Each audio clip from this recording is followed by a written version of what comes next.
Bark, bark, bark. And welcome to Tech Server Nerd. We are live. I'm out here in the country, so you'll hear roosters and dogs and all other types of sounds. But we're here with our guest today, Drew. How you doing, Drew? Hey, I'm doing good. How are you? Man, doing fantastic. Just surviving this Texas winter. It's like 70 degrees or 75 right now. It's rough, man. That's that's some winter. Yeah. So we're here today to talk about culture war and the state of pop culture. Um, I don't know how to say this, but I know that you're a person who's interested in culture war and stuff. So why don't you just give us a little bit background? Maybe the people out here don't even know what culture war is, because we do have a broad audience. So if you could explain your version of what you think the culture war is and how you got involved with it. Yeah, definitely. The culture war to me, it pretty much is a rewriting of history, and not just like within the content that you see, but also like with public opinion. Um, I know that when The Force Awakens first came out, there was this whole thing of like, oh, misogynist assholes want to keep girls and women out of Star Wars when that couldn't be any more from the truth. We were more or less complaining about how Rey is such a one-sided character with barely any development whatsoever, and like everything's just given to her. Meanwhile, Leia literally got captured and had to fight for her cause and everything else, and she was a badass. So this No whole depth to that idea, character. yeah, yeah, exactly. And it's just like, um, it people are like, oh, this world is so awful, so hateful, so racist. We need to rewrite it. We need to change it. And they kind of just forget about like all the synergy we had going on in the 90s and the early 2000s. So it just blows my mind. And it's all become about division essentially. Um, Divide and conquer. yeah, pretty much. And and how I found myself in the culture war, it did kind of start with Star Wars. I found a channel Always called starts with Star Wars. Yeah, I found a channel called World Class Bullshitters, and they were ragging on the Disney stuff with Star Wars and what is a disaster it's been, and how the same amount of excitement, even like when Episode One was coming out, it just wasn't the same. It just wasn't there. The media would tell you different, but the collective opinion with the fandom and everything was this is lazy. This is doing the same thing over and over again. And I didn't really feel any stakes here. I didn't feel anything. Like, this is simple writing. What's going on here? It Where's Luke was literally a Skywalker? repeat of the first. The plot points were literally a repeat of the original, like in plot. It's like they remade the same movie. It's like I've seen this movie. Yeah, exactly. And I was just, the more and more I thought about it, and I was listening to these four guys who are all in the Midwest at the time that I was listening to them. uh, I was like, yeah, you're right. There is a lot of similarities between The Force Awakens and A New Hope. And but I'll be honest with you, I was one of the suckers who fell into it right away. Oh my gosh, The Force Awakens was amazing. I can't wait to see it again, because at the time I thought Disney actually had a plan for the future. Like, they knew where they were going, and they had J.J. Abrams. And No, they didn't. right, exactly. And I should have known better. The whole mystery box thing and everything else, it was just ridiculous. And I'm So I have like, to ask: are you watching any of the Disney Plus Star Wars stuff? The John I've Favreau? the only Disney Plus stuff that I have watched when it comes to Star Wars is literally the first two seasons of The Mandalorian, and that's it. I mean, my How, how faith would is, how would you say that those compare though to like Force Awakens, like the new trilogy, and then you look at Mandalorian? Like, how do you see those like comparing? You think it's yeah. better? Well, I got to tell you the truth. My faith is honestly shaken with Star Wars these days. It's just, I remember when Revenge of the Sith was getting ready to come out, and I was the only one in my class who probably was more excited than anyone else. And I would literally go up to the marker board at the very front of the room, and I would write down Star Wars quotes every day, just counting down to the movie. And this one kid thought he would be really funny and would write by my quote with an arrow, Drew wrote this, as to like kind of shame me or to like kind of embarrass me. Right. And I've never been embarrassed or ashamed to be a Star Wars fan or a nerd, geek, whatever you want to call it, you know. But it's just like it just astounds me how much the the shift has really come about. I mean, we can really thank the MCU for why all this stuff that we love so much growing up has really just blown up in the public eye, essentially, and now it's like more acceptable.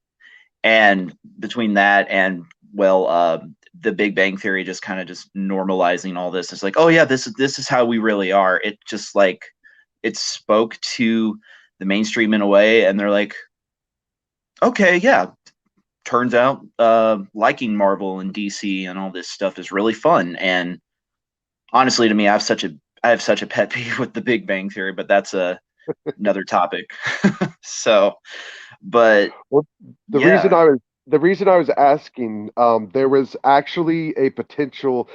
I mean, I read this. I'm not a Hollywood insider or anything, but I was just reading articles that they were talking about getting John Favreau, I hope that's how you pronounce it, Kathleen Kennedy's job.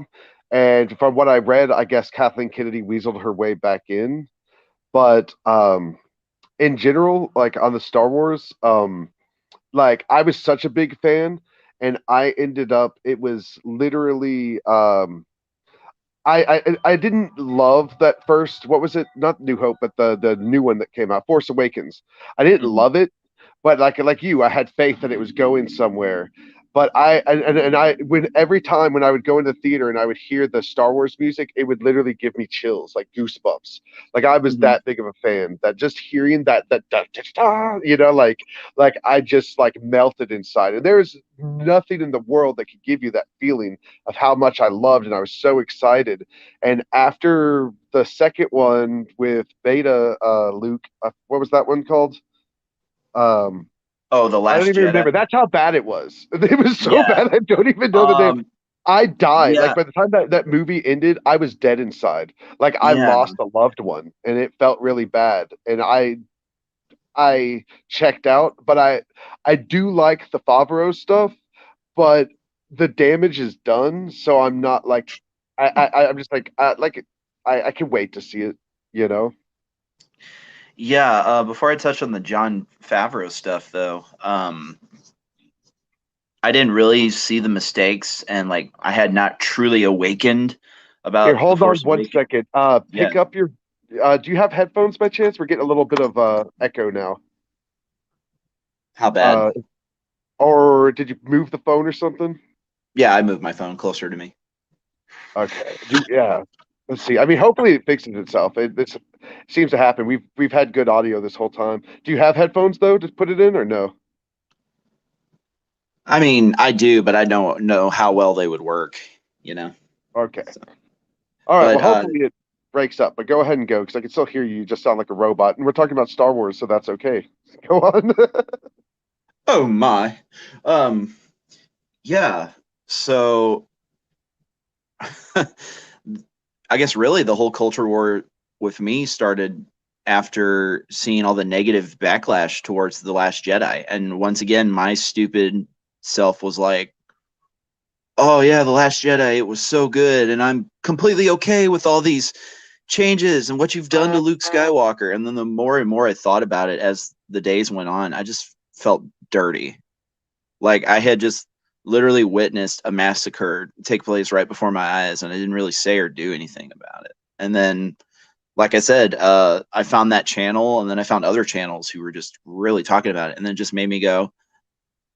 And it was so funny too because I had already bought The Force Awakens to like own, and after seeing The Last Jedi, I'm like, yeah, I should have known this isn't really going anywhere, and I am finally awake.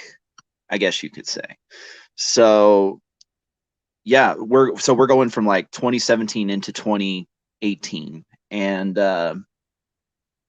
it was on, man. Like the whole boycott Lucasfilm, the we're not going to put up with this crap, and then the stuff with comic books and all that. It was just, and I just found myself in the middle of it, like in the thick, and then just like, I do have to say that it does break my heart that Disney speared Lucas's name, because Lucas is a decent dude, you know, and he was really creative and he gave us that thing we love. You know, I really feel like Disney fucked it up, not Lucas. yeah. What I always liked about George Lucas is he was just a, oh well, I don't really like Hollywood. I don't really like the rules that they apply to everyone. So I'm going to become my own company and don't have to listen to them. And that's pretty much how he's been uh, ever since.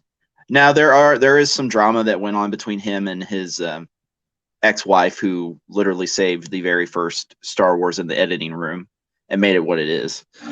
So between that and the music of John Williams, but yeah, Like I and said, that music gives me goosebumps. Hearing that yeah, music man. and the hairs on my neck rise. It's like, and it doesn't do it anymore. It doesn't do it anymore. The only thing that really does is with Marvel movies. I noticed during Shang-Chi, I became self-aware for a moment and realized I was sitting up straight and leaning forward staring at the screen because I was like I just needed a good Marvel movie. And it was all right. It wasn't great, but but it was the only thing that really got me to where Star Wars used to. Yeah, man, and I've always loved the score with Star Wars for as long as I can remember, either just listening to it in the background or when I was playing Lego Star Wars for PlayStation 2, 1 and 2, and they literally put the music on in the background. So like if you were walking around a certain location, like the music that would be playing in the movie was playing while you were walking around with your lightsaber or your blaster or They weren't whatever, and playing it it was, like where it sounded like Lego-y. You know, like no, no, it was the actual tracks.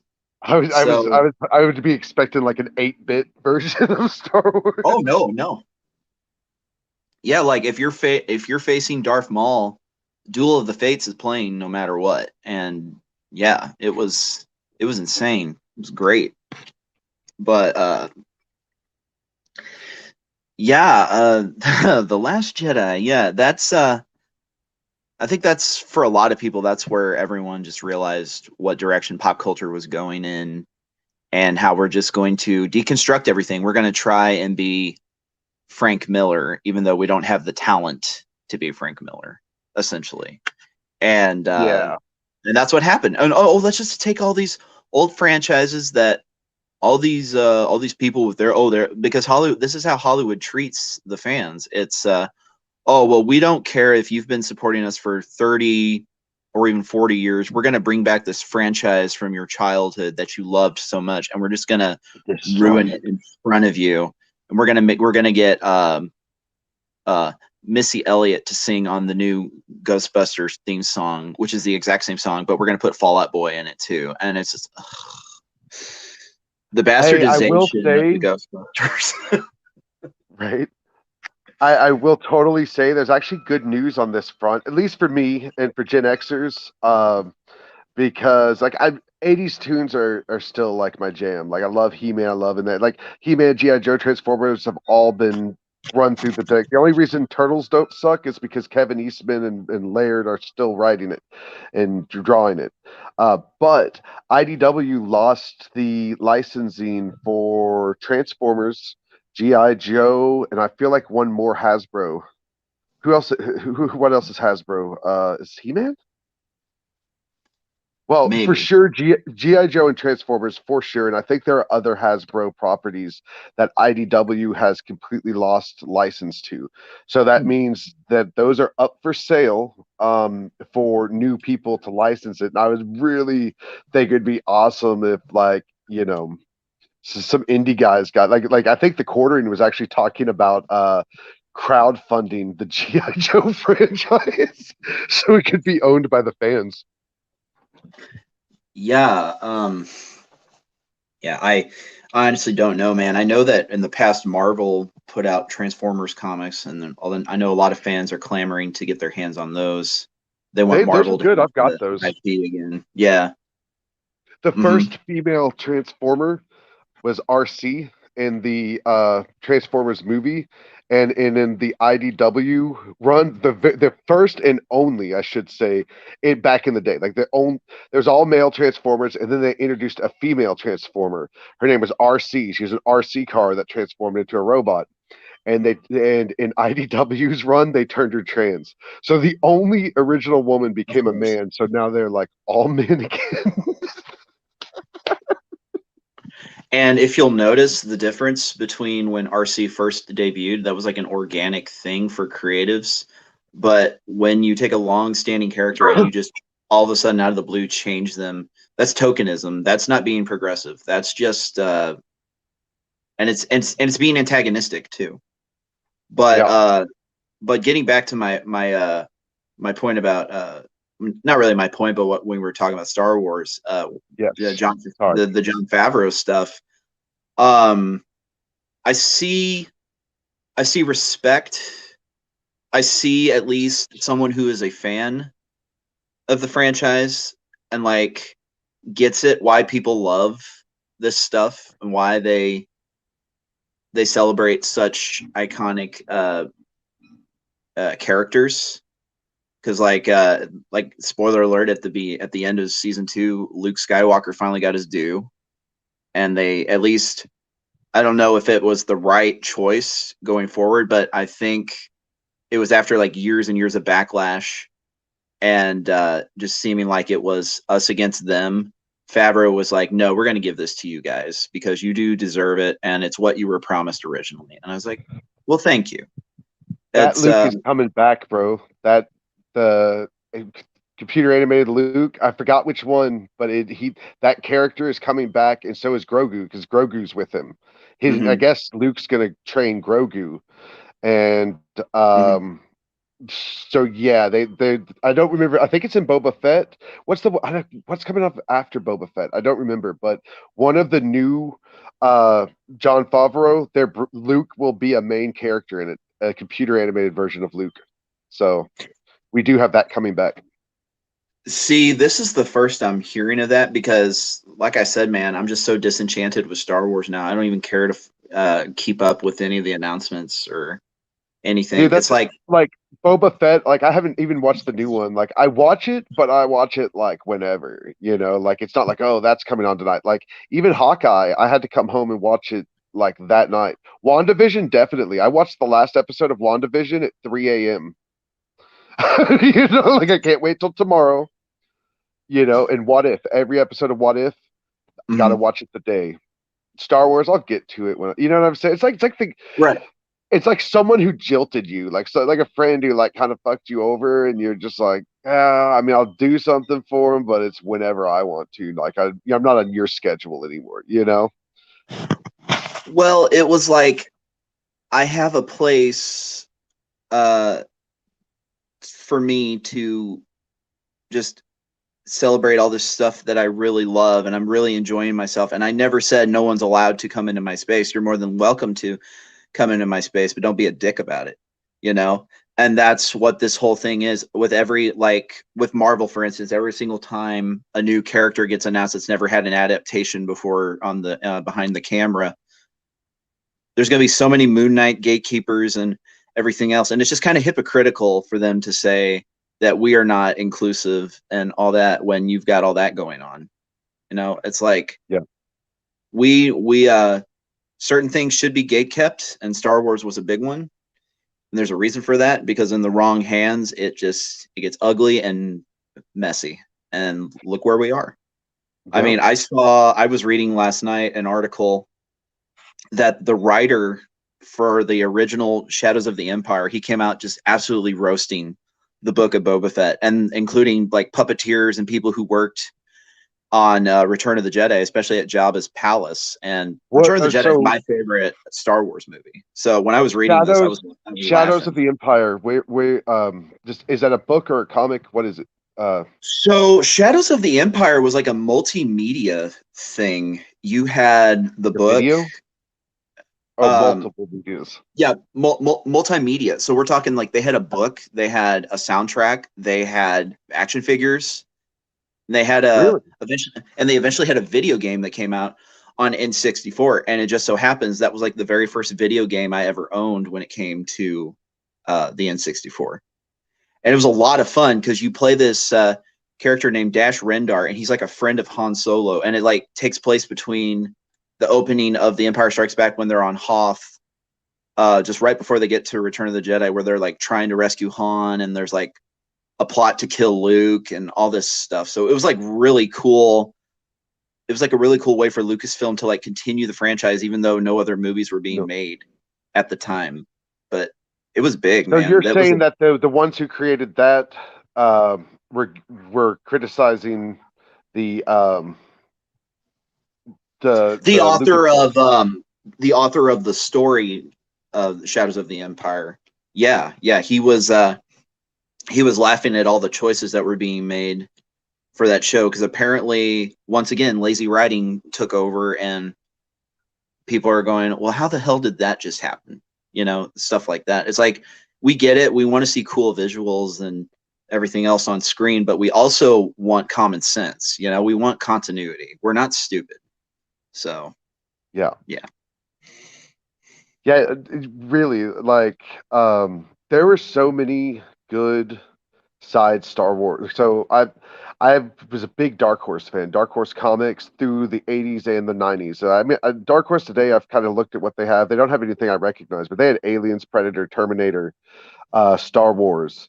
Um, they had all the RoboCop, and that's where you got Aliens versus Predator, Predator versus Aliens, Terminator versus RoboCop. But they're Star Wars, man, and they did the Knights of the Old Republic originally. It was the Dark Horse Comics Knights of the Old Republic, which ended up being adapted into the RPG video game. And those stories were so great, like how they couldn't have gone. You know what I'm saying? Like, and I never read the book series. Is this the book series? Is that the one you're talking about? Because I know that there's the books that were written right after the original trilogy. Is that the Shadows of Empire? Yeah, Shadows of the Empire is in the extended universe before Disney came out and said, "Oh yeah, we're gonna wipe that all clean." Yeah. Well, I haven't read any of it, but I have heard nothing but praise that those books were good. And Yeah. I know that the Dark Horse stuff was good. The cool thing about Dark Horse is none of the characters you knew were in it. It was all new characters all the time. Well, And it's it funny. was It's like funny you cool say characters. that because yeah, if they yeah that and its sequel, they were part of the Dark Horse line for Star Wars comics and all that in the Yeah. '90s. Yeah. So much good stuff to go on, and they fucking dropped the ball. And we'll get back to the culture war in a second, but speaking of dropping the ball, and destroying franchises, dude, I don't know. So Seth Rogen has signed on for Netflix for a Teenage Mutant Ninja Turtle story. That much is fact. So Teenage Mutant Ninja story, they're gonna do. They're gonna make it a kids show, like for kids, Teenage Mutant Ninja Turtles. But the rumor is it's Last Ronin. Which how do you make fucking Last Ronin a kids show like for like they're like 13, 14, like that. If they're gonna do Last Ronin, it needs to be like that Dark Batman, which was rated R, or at least PG-13. So I hope it's not Last Ronin, but Seth Rogen literally just created and released the worst rated television show in Rotten Tomatoes history. Critics and fans alike hated that thing, Santa Inc. It was basically woke North Pole, and like Santa's like a slave runner, and these like it went bad. It was all social justice in at the North Pole, and the elves. I don't know. I didn't see it, but it was really bad. So they just took the person who created the worst show in Rotten Tomatoes history and gave him a series like a month later. Sounds That about is right. something that fans are gonna love. You know what I'm saying? Like, like I don't know. It's like kind of insulting as a fan of that franchise. Like, why would you give this dude? And then Last Ronin is the best story in that franchise I've ever read. And it's like if they let him fuck that up, dude, I'm gonna like be very upset. I don't want to see. I don't want that to break my heart. Not that I get like the hairs on my neck stand up when I hear that, but I do enjoy like at least as far as the comics. I think I don't watch the show or anything. I haven't even seen the movies, but I read the comics, like the actual TMNT comics, Eastman and Laird. Those are fire, you know. So, but I guess back to culture war. We were talking Star Wars, and that the so overall, what was like how do you feel like what was the culture war like what was going on? Because I know from my perspective, we had a lot of like the Antifa style rhetoric coming into pop culture, and that it wasn't as much like they always try to make it where it was like dudes bitching. It was like, no, this is just like literally evil. Like they're getting all they're destroying characters, they're destroying. And I don't know what to you is the definition of the culture war. Like what happened, where were you when it happened? The culture war can basically be summed up like this. It's the real fans protecting the legacy of long-running properties versus those who think they can just shove their heads in and take it over. Okay. Yeah, you see this all the time. I was just reading something about that new Lord of the Rings show coming out on Amazon, and there in the article, someone was saying there are not very many franchises left to screw up. Essentially, I was like, yeah, they it's like they do this on purpose. It's like chess. It's like, okay, we ruined Star Wars. Now we've ruined Star Trek, and now we're I'm gonna glad go. I'm not a Star Trek fan because it's Yeah, atrocious what's going on. I'm not a Star Trek fan, so I don't care, but I've seen these shows. Oh my God. I would be devastated if I was, but go on. yeah. We're gonna bring in Little Miss Feminist, who's gonna talk about how she's not really so much interested in promoting her movie as she is in like putting her cause out there on the internet for people to see who could really care less, and then go on a press tour with some of the biggest stars in the world for like the biggest movie of all time at that time, and just be completely unlikable to where even the cast is very uncomfortable sitting next to her. So okay, now we've ruined the MCU, and it just go down the line, man. You can just look things up, read about what happened. I mean, heck, it's so bad that like when even a presidential candidate had to chime in and say, and now they're making uh an all women Ghostbusters. What is up with that? And it's What just like, president said that? oh, Trump? it was Trump. Yeah, he was sitting in his He he was said, sitting in his yeah he was sitting in his penthouse, and he mentioned it, and then that went viral for a little bit. oh, So I yeah. wish I saw that. Dude, Trump's antic. He literally, when I hear stuff, I'm just like, that's fun. I think the dude's a comedian. I don't think people give him credit about how funny he is. That dude cracks me up. I think the people who take him serious hate him, but like, dude's just fucking funny. I'm sorry. But Yeah, yeah, stuff like that.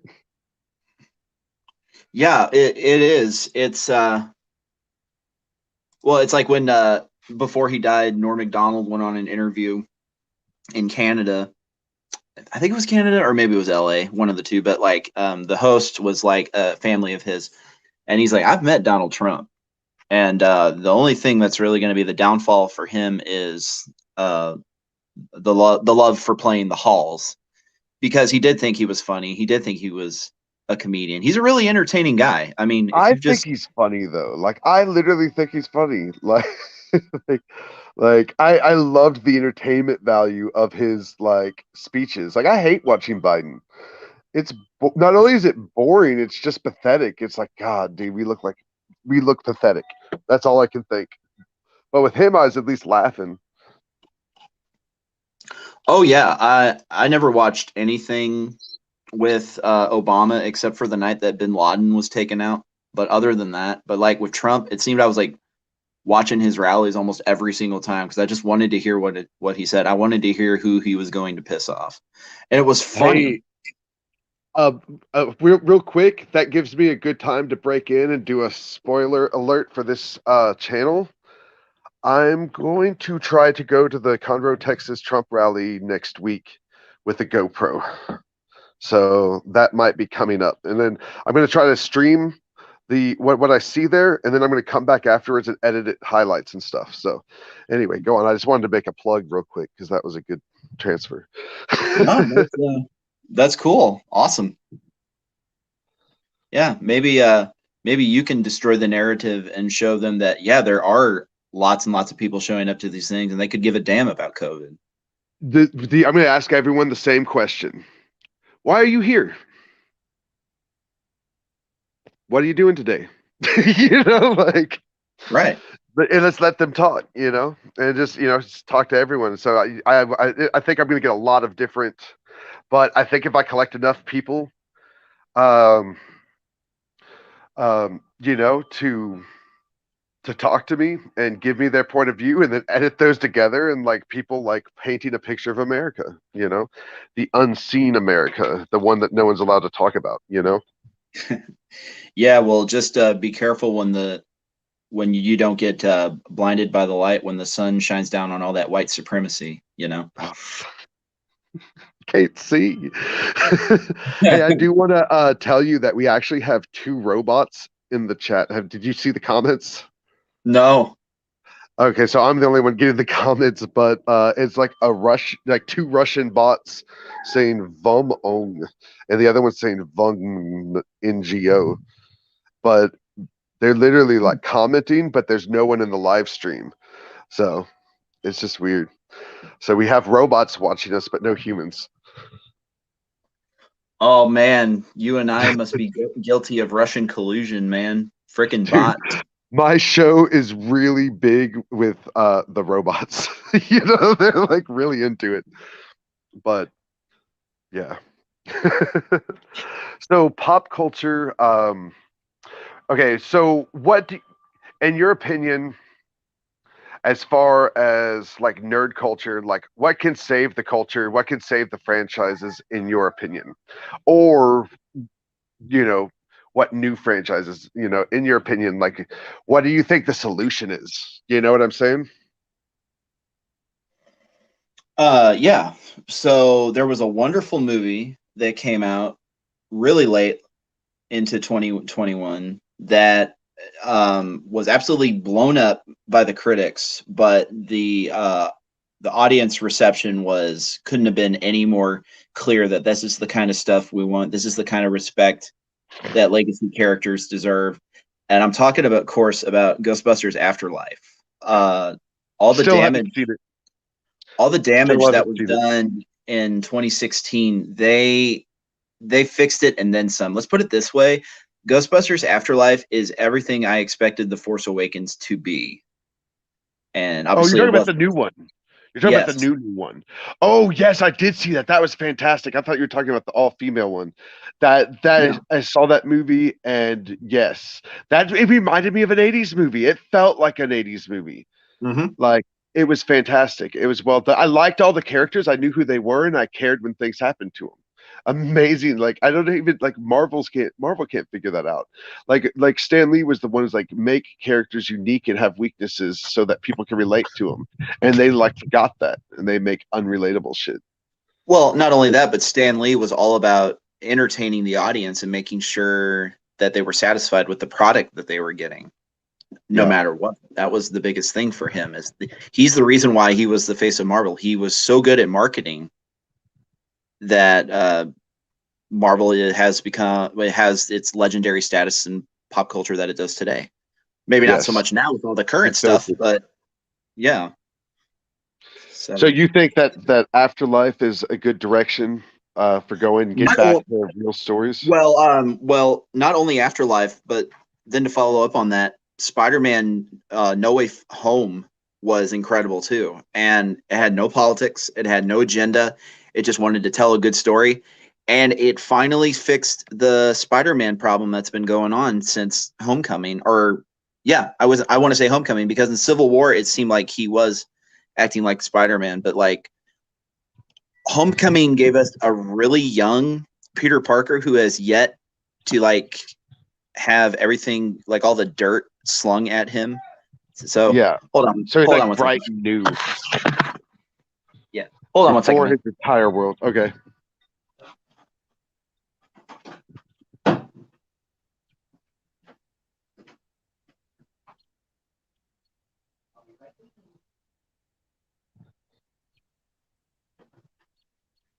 So what's up, guys? Drew will be right back with us, but we're still broadcasting live. So I have not seen No Way Home, but I do want to say that we all wanted an Andrew Garfield Amazing Spider-Man franchise to continue on, and that's the thing that I'm most happy about. Are you back with us, Drew? Yeah, man. And Okay. So I had to hopefully fill the we void, the air. no, you're fine. I'm, And yeah. and hopefully we do get the Andrew Garfield Venom movie that we've been wanting for a little bit. So here's what can here's what I hear the plan is with that. Because I look at all the industry, I read all the spoilers, all the leaks. Like I read it all. Like I love leaks. Like I already know so much about Doctor Strange, but here's the plan from what I understand from what studios have said and leaks that have come out. Um, Venom is in the Spider-Man universe. I know how it happens, but I still haven't seen the movie. Just I want to put that out there. Yeah, it's But what they Venom is do is now in the what they Marvel universe. That is so they're doing Secret Wars in Marvel right now. And mhm. what happened in Secret Wars? Spider-Man got the symbiote. And when in the Secret Wars movie, the symbiote and Peter are going to bond, and you were going to have black suit symbiote for an entire movie in a Secret Wars movie, and they're going to be friends. Now, in Venom universe, Venom 3 is Venom versus Andrew Garfield, and it's yeah, Venom 3 is Andrew Garfield and Venom finally meet. It's a Venom movie, but like Garfield is going to be the villain, I guess, and then in Spider-Man 3, Amazing Spider-Man 3, Venom is supposed to appear as well. So we're gonna get like, so if they're gonna make it where with Marvel, like they do them, like they do one movie to set up the next movie, and they're gonna do like an Infinity War trilogy, but in different things.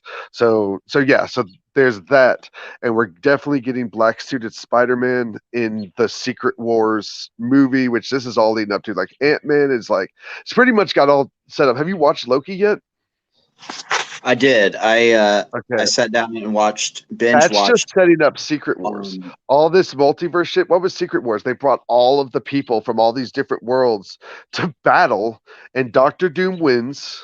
And they introducing Doom in what's the next movie? Moon Knight. Moon Knight. They have boxes that are Von Doom on them, like a Von Doom logo.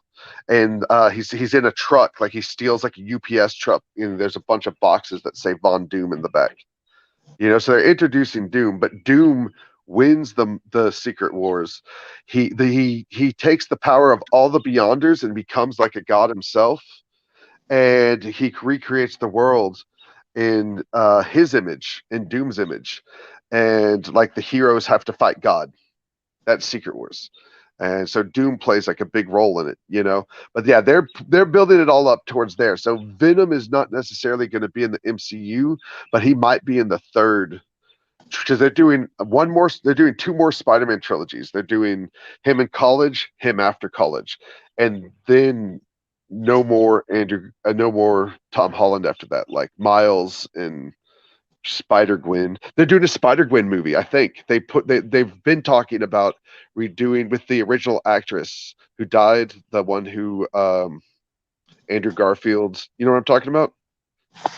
The one who's in the yeah, movie, yeah, Emma Mary, Stone. not Mary Jane, but Gwen Stacy. So yeah, she's Yeah. getting a fucking Spider Gwen series in Andrew Garfield's universe. Well, this is all news to me. So Yeah, yeah. there So you go. they literally opened. That was what all that law shit was during Spider-Man, after the second Spider-Man, No Way Home.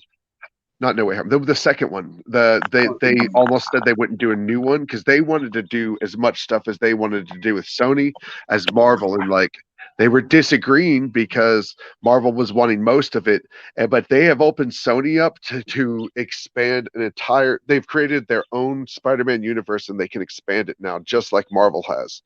So that's what all that Law shit was, and that's what these movies are having to do, is to get it to where these franchises that aren't owned by the same company can be more loose and willy-nilly with what they're doing, because they're in two different universes. They've established that.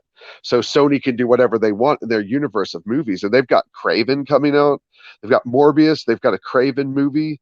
I don't think they were going to do a Black Cat Silver Sable movie, but I've heard that got. I think Andrew Garfield shit's taken over those slots. You know. But anyway, I'm really excited. I know it sucks. Like, I'm still the guy who's like the Marvel, but like I love I like the movies. I love them. I hate them, but I love them. But like the fact that you have like these histories, that's like the shit I get into. Like we thought that the MCU is already as complex as like Lord of the Rings and like drama and history after like hundreds of movies. But now I am excited to see Secret Wars. Secret Wars was actually one of my first comics. Like, I had a 70s, or the original Secret Wars. I got like the original comics at a comic book convention because it's something big. Do you know the history of Secret Wars? The first one? The original series in Marvel.